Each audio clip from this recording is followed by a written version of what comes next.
Private car ভেঙে ফেলবো আমরা যদি আর একটা দুটো রিক্সার শ্রমিকদের হাত দেওয়া হয়। প্রাইভেট কার রাস্তায় চলবে না, সমস্ত জায়গায় এগুলোকে উৎখাত করা হবে। এমন একটি অবস্থায় আমরা এখানে সমাবেশ করছি যেখানে বাঁশখালীতে এখানে পুলিশ গুলি করে 7 জন শ্রমিককে এখানে মেরে ফেলেছে, সেই সাথে অর্ধ শতাধিক শ্রমিককে গুলিবিদ্ধ করে আহত করা হয়েছে। 1971 সালে বাংলাদেশ স্বাধীন হয়েছিল, মনে করছিল মানুষ পেট ভরে ভাত খেতে পাবে, নির্যাতন থেকে মুক্তি পাবে।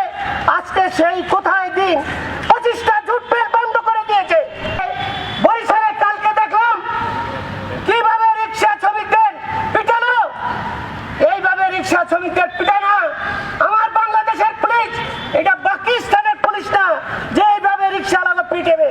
আপনারা দেখবেন কিভাবে শ্রমজীবী মানুষের পেটে লাঠি দেওয়া হচ্ছে। এইখানে রিক্সা শ্রমিকদেরকে কিভাবে মারধর করে তাদের রিক্সা উল্টিয়ে তাদের রিক্সা ভেঙে দেওয়া হচ্ছে। আপনারা দেখবেন মধ্যবিত্তকে কিভাবে এখানে হয়রানির শিকার হতে হচ্ছে বাসা থেকে বের হলে। কিসের লকডাউন আপনারা দিয়েছেন?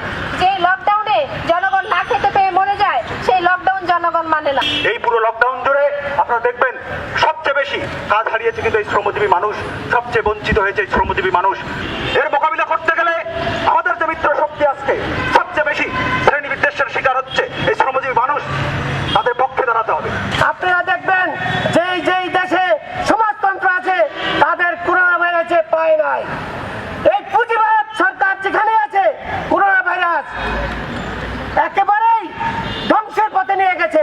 কারণ বড় লোকরা কিভাবে চুরি করছে, চেয়ারম্যান মেম্বার আপনারা দেখছেন। ঘরে ঘরে তেল পাওয়া গেছে, পেঁয়াজ পাওয়া গেছে, চাল পাওয়া গেছে, তাদের কোনো বিচার হয় নাই।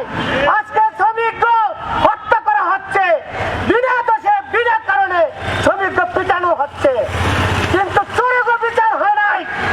সেই জায়গা থেকে আমরা ছাত্ররা তাদের পক্ষে দাঁড়াচ্ছি এবং আগামী দিনের এই বাংলাদেশে যদি মানুষকে মুক্ত করতে হয়, সবাইকে যদি মুক্ত করতে হয়, আপনারা দেখেছেন অর্থনৈতিক বিত্তশালী মানুষও কোনোভাবেই এই করোনায় যে চিকিৎসা ব্যবস্থা এখানে গড়ে উঠেছে এতদিন ধরে, সেখানে কিন্তু সে মুক্ত হতে পারে নাই। এই অ্যাসাইলাম গ্রুপ যখন সেখানে জমি জোরপূর্বক দখল করে জনগণকে জমি সারে করছিল, তখন তার বিরুদ্ধে জনগণ ফুঁসে উঠেছিল, আন্দোলন গড়ে উঠেছিল।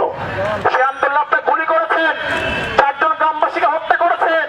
কিন্তু বন্ধুগণ, আমরা বলতে চাই আপনারা অন্যায় করবেন আর মানুষ সেই অন্যায়টা মুখ বুঝে সহ্য করবে, তা হবে না। অন্যায়ের বিরুদ্ধে লড়াইটা চলবে। আজকে আমরা সেই অন্যায়ের প্রতিকারটা চাইতে এসেছি। আমরা বলতে চাই এই যে লকডাউনের সময় আপনারা লকডাউন দিলেন, কিন্তু জনগণ কি খেয়ে বেঁচে থাকবে, কিভাবে থাকবে, কোন রকম নিরাপত্তা নিশ্চিত করা হলো না। আজকে ঢাকা সহ আমাদের দেশের 64টা জেলায় যেভাবে একযোগে লকডাউন দিলেন, একযোগে লকডাউন দেওয়ার মধ্যে দিয়ে কোনো বাহাদুরি নেই। একযোগে যখন লকডাউন দিলেন তখন আপনাকে ভাবতে হতো যে মানুষগুলো